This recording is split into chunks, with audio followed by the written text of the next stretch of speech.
Coming up, the Falcon hockey team is under investigation. We'll tell you who's running the team now. And the Bowling Green community comes together to mourn the loss and wounding of the owners and employees of a local business. Plus, a look at your homecoming weather will be this weekend with Aaron May.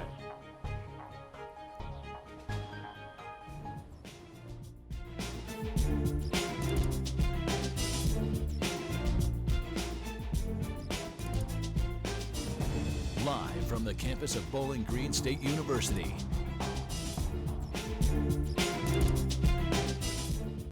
Breaking news this afternoon, a BG man has been indicted in connection to the shootings on Monroe Court over the weekend. Welcome to BG Today. I'm Steve Iwanek. And I'm Laura Sandlin. 62-year-old Cheyenne Sung Wong was indicted by a Wood County grand jury today for the deaths of Bing Luan Lin and Ji Chung Kwan and the wounding of another victim. We'll have more on the story coming up later. Switching gears here, 2 years after the death of Stone Foltz after a BGSU fraternity hazing, the university has announced it's investigating another alleged hazing incident, but this time involving the BGSU hockey team.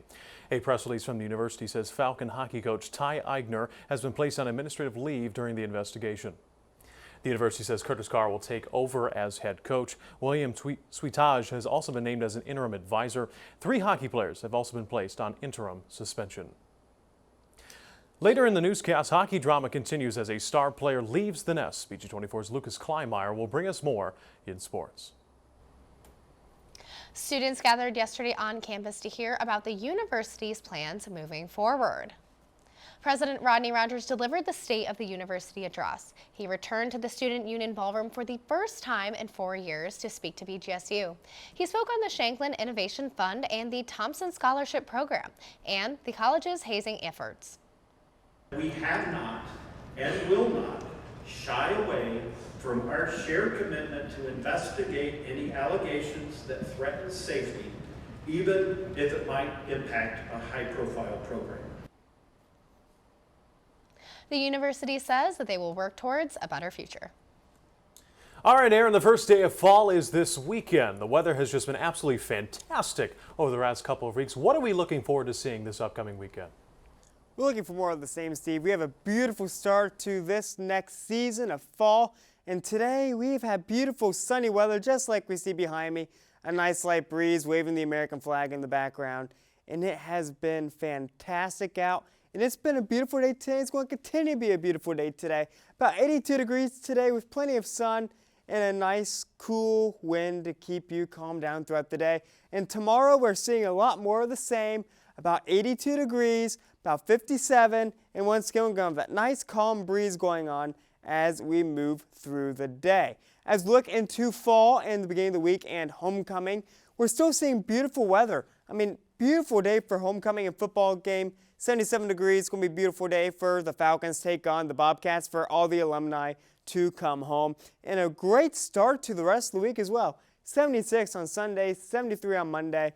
And our only real chance of any showers Tuesday into Wednesday. It's going to cool down just a tad, but very seasonal weather coming up. So I am looking forward to being able to go outside, enjoy some time outside, do some homework out on a picnic bench, Steve. So it's going to be a fantastic time to be able to go out, spend time with your friends, and enjoy the good weather. Absolutely. I'm going to do the same thing as well. And before you know it, Aaron, the hoodies are going to be coming out of the closet. It's going to be fall before you know it. Thank you, Aaron. All right, well, now the BG community is grieving the loss of 2 Monroe Court residents. BG24's Kerrigan Stark spoke with the neighbors of the crime scene to figure out what happened. On Sunday, September 17th, Sha Zong Wang injured and killed 3 people at this house. The BGPD is launching an investigation to figure out the motive behind the attack. I spoke with members of the community to figure out what happened that night on Monroe Court. At 12:08 a.m., the BGPD responded to a call of shots fired. We obtained body cam footage of the suspect being arrested. One victim was rushed to the hospital while Ji Chun Huang and Bing Luan Lin were pronounced dead. Police say the 3 victims and the suspect were employees at the Ninja Hibachi Sushi Steakhouse in Bowling Green. The police told me most of them lived at the scene of the shooting, except for the house owner who had been on the property when the shooting occurred. I talked to neighbors who watched as bodies of the victims were removed from the home. They told me they never thought they would have a shooter living next door. One resident of Monroe Court said they never even heard gunshots before, so they were in shock. Most of the neighbors I spoke to said they couldn't believe what was happening.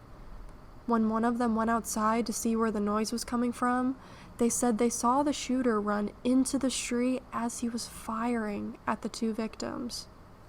Members of the community have been supporting the victims' families by leaving heartfelt notes and flowers at the Ninja Hibachi Sushi Steakhouse. The shooter is currently being held at the Wood County Jail on 2 counts of murder and 1 count of felonious assault. Lieutenant Scaff says the BGPD, BCI, and the Wood County prosecutor are working hard on the case. With our hearts over at BG24 going out to the victims' families, I'm Kerrigan Stark. All right, well, after today's indictment, Wang has been charged with 2 counts of aggravated murder, 2 counts of murder, 3 counts of attempted murder, 3 counts of felonious assault, and 3 counts of possessing criminal tools. Aggravated murder carries the maximum penalty of life in prison without the possibility of parole. Wang is being held on a $2 million bond. He is being detained by U.S. Immigration and Customs Enforcement. And construction is underway on Wooster. New asphalt is being poured, resulting in closed lanes. It's a part of the city's capital improvement project. You can expect changes to your commute on Wooster, Haskins, Church, and Parker Street. The city says it should be completed by the end of the month, but keep an eye out for bumps and other hazards while driving until it's finished. All right, well, BGSU hockey is not only dealing with some off-the-rink issues, but now a player is gone.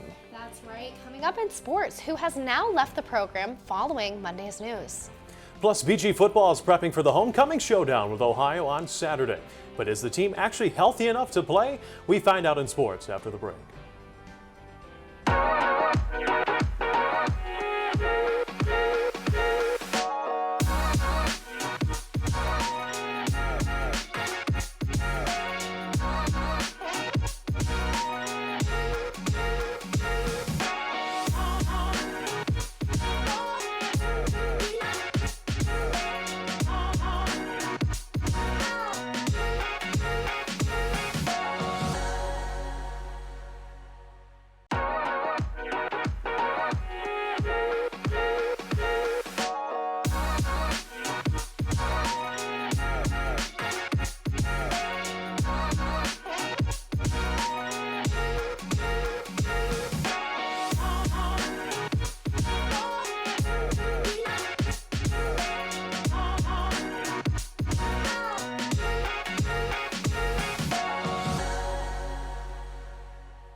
BG24 Sports brought to you by Falcon Media Sports Network. Hello everyone, I'm Luis Kleinmeyer. There's been a lot of drama surrounding the BGSU hockey program lately.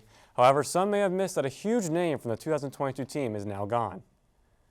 A report from the Sentinel Tribune's Ben Shanahan says junior forward Austin Swankler is entering the transfer portal. Last season, Swankler had a total of 44 points for the Falcons with 19 goals and 25 assists.